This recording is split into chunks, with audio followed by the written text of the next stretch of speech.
Tātad, visiem interesē tagad tavs viedoklis par šo slaveno gājienu uz Vecrīgu. Kas tur īsti bija? Vai tu vispār biji un kas tur bija?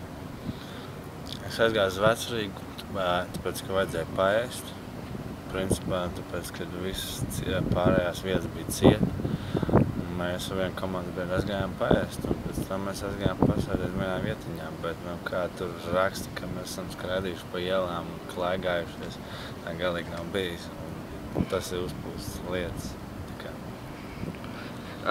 Otrs jautājums, vai tu atgriezīsies Amerikā, jo tur tajā krastā treneris nav pārliecināts, ka tu atgriezīsies, un nākamnedēļ es saprotu, ka sāks nometni jau augstskolā jau?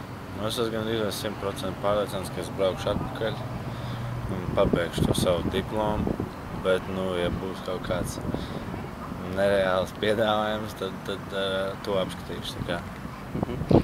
Šobrīd piedāvājumi noteikti ir, ņemot vērā, ka tev ir pietiekami solīda statistika tagad jau izlašu līmenī un Eiropā jau noteikti tevi pamanījuši. Ir, jā, bet nav nekas runāts.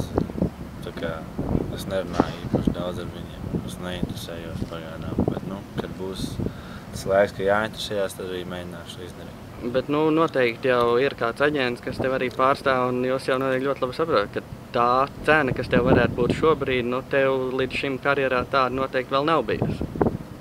Varbūt, bet es uzskatu, ka man vēl ir daudz pie kā jāstrādā, un man īpaši vēl aģenti nav, tā kā. Tad var teikt, ka ar izlasu tu būsi kopā līdz beigām, un tad tu dodies Amerikā. Jā, varētu arī teikt.